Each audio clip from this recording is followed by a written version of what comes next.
Sir mega DSC తీరుపై నిరసన 2 రోజుల్లో సర్టిఫికెట్ల పరిశీలన పూర్తి 700 పోస్టులు మిగిలిపోయే అవకాశం అని.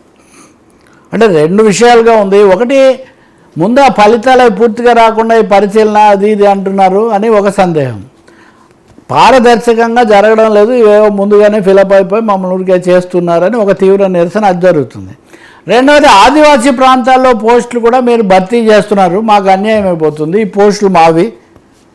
ఆదివాసీ ప్రాంతాల్లో ప్రత్యేకమైన డిఎస్సి జరిపి ఆదివాసుల్ని తీసుకోవాలి అక్కడ అని చట్టాలు చెప్తుంటే అది కూడా చేయడం లేదు, వేరే వాళ్ళని తెచ్చి ఇక్కడ నియమిస్తామంటున్నారని ఆదివాసులు ఒకవైపు నిరసన తెలుపుతున్నారు. మెగా డిఎస్సి మీద అనేక సందేహాలు వస్తున్నప్పటికీ కూడా ఆ మంత్రి లోకేష్ అనుకుంటాను, లోకేష్ అలాగే ఇతర ప్రభుత్వ అధికారులు ఎవరు దీని మీద స్పష్టత ఇవ్వడం లేదు. మేము జరిపాము అంతకుముందు లేదు అనేది అంశాన్నే వాళ్ళు ప్రచారం చేసుకుంటున్నారు. కానీ ఆ పరీక్షార్థులు ఎంతో కాలం ఎదురుచూసి ఇది రాసిన వాళ్ళల్లో అనేక సందేహాలు మిగిలి ఉన్నాయి. ఇప్పటికైనా ఈ సందేహాలు నివృత్తి చేయటము, ఆదివాసీ ప్రాంతాల్లో రాజ్యాంగబద్ధంగా ఉన్న విధానాల ప్రకారం చేయటం అనేది తక్షణం జరగాల్సిన పని. ఆ మధ్య ఆందోళన చేస్తే లోకేష్ కూడా ఏదో మేము ఈసారి చేస్తున్నాం కానీ వాటిని మేము ఎప్పుడు ఆదివాసీ ప్రాంతాలకు ప్రత్యేకమైన ఇది ఇస్తామన్నారు.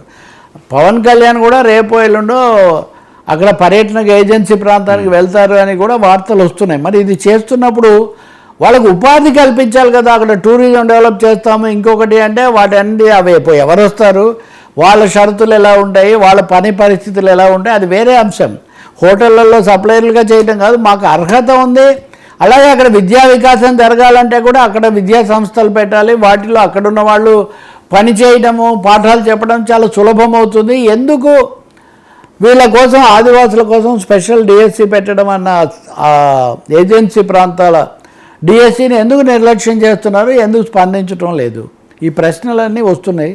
ఇవి ముఖ్యంగా యువతకు సంబంధించినవి. వీళ్ళ అర్హతలు ఉన్నవాళ్ళు రాయడానికి ఇప్పటికైనా నిన్న పెద్ద ధర్నా అవన్నీ కూడా చేశారు వాళ్ళు. ఇప్పటికైనా కానీ వాళ్ళ సమస్యలు ఒకటి.